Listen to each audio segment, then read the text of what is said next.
உயிருக்கு உயிரா நேசிச்ச பொண்ணு தன்னை விட்டுட்டு வேற ஒரு பையனை கல்யாணம் பண்ணிக்கிட்டு போனா எப்படி இருக்கும்? இங்க ஹீரோ ஒரு 2 வருஷமா பிரீத்தின்ற பொண்ணை ஃபாலோ பண்ணிக்கிட்டு இருப்பான். இப்ப அவங்க அப்பாவுமே என்னோட பொண்ணை ஃபாலோ பண்றியா, என்ன அதெல்லாம் பண்ண அப்படின்னா உனக்கு என்ன நடக்குன்னு தெரியாதுன்னு சொல்லிட்டு வார்னிங் கொடுத்துட்டு போயிருப்பாரு. இப்ப மறுநாள் இந்த பையனுமே அந்த பொண்ணு கிட்ட எப்பதான் என்னோட லவ் அக்செப்ட் பண்ணிப்பேன்னு சொல்லிட்டு திரும்ப திரும்ப ஃபாலோ பண்ணி தான் வந்திருப்பான். இப்ப இந்த பொண்ணு வீட்டுல இருக்கும்போது அவங்க அக்காவுமே அவளை பாக்கிறதுக்காக வந்திருப்பான். எனக்கா ஏன் ஒரு மாதிரி இருக்குன்னு சொல்லிட்டு அந்த பொண்ணுமே கேட்கும்போது, நான் வெளியில பாக்கிறதுக்கு தான் சந்தோஷமா இருப்பேன், நான் உள்ள எவ்வளவு கஷ்டப்படுறேன் அப்படின்றது எனக்கு மட்டும் தான் தெரியும். என்னைக்கா இருந்தாலும் லவ் பண்ண பையனை தான் கல்யாணம் பண்ணிக்கணும், இந்த மாதிரி பார்த்து வச்சாங்க அப்படின்னா பாதி வாழ்க்கை நமக்கு எப்படி போகுதுன்னு தெரிய மாட்டேங்குதுன்னு சொல்லிடுறாங்க.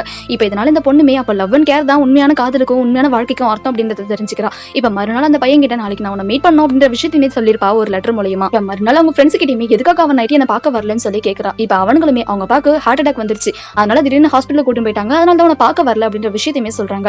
இப்ப இந்த பொண்ணு எதுக்காக அதை என்கிட்ட சொல்லல அப்படின்னு சொல்லி கேட்கும்போது, அவன் தான் உன்னை கண்டுக்கலன்னு தெரியுதுல, எதுக்காக அவன் பின்னாடி சுத்துற அப்படின்னு சொல்லிட்டு அந்த ஃப்ரெண்ட்ஸ்ல ஒருத்தனுமே கேட்கறான். இப்ப மறுநாள் இந்த பொண்ணுமே எனக்கு உடம்பு சரியில்லை, ஒழுங்கா என்ன பார்க்கவா, நீ வந்தா மட்டும் தான் நான் மாத்திரை போடுவேன் அப்படின்ற மாதிரி சொல்லிடுவா. இப்ப இவனுமே அந்த பொண்ணை பார்க்கறதுக்காக வந்துருவான். என்னாச்சு ஏன் ஒரு மாதிரி இருக்கேன்னு சொல்லிட்டு கேட்கும்போது, என்னோட ஃப்ரெண்ட்ஸ் எல்லாம் என்ன நம்பி தான் பெட் கட்டிருக்காங்க, இப்ப அவங்க தோத்துட்டாங்க அப்படின்னா நான் தானே காரணமாகுவேன்னு சொல்றாங்க.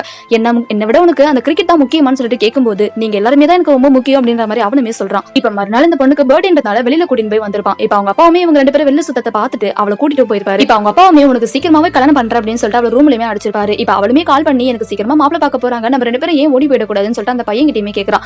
இப்ப அவனுமே சரி ஓகே எங்க வரணும்னு சொல்லி கேட்கும்போது அவளுமே ஒரு பஸ் நம்பர் சொல்றாங்க. இப்ப இவனுமே அந்த பஸ்ல ஏறிறான். கடைசியா அந்த இடத்துல பார்த்தா பிரீத்தி கிடையாது, வேற ஒரு பொண்ணு இருக்கா. இப்ப அந்த பொண்ணுமே இந்த பையன் என்கிட்ட தப்பா நடந்துக்கிறான்னு சொல்லிட்டு அந்த பஸ் விட்டு இறக்கி விட்டுருப்பாங்க. இப்ப இவனுமே அந்த பொண்ணுக்கு கால் பண்ணி பாக்குறான், ஆனா அந்த பொண்ணு போன் எடுக்கிறதாவே இல்ல. என்னதான் ஆச்சு, ஏன் இவன் போன் எடுக்க மாட்டான்னு சொல்லிட்டு அவனுமே யோசிச்சுட்டு அங்கே நிக்கிறான்.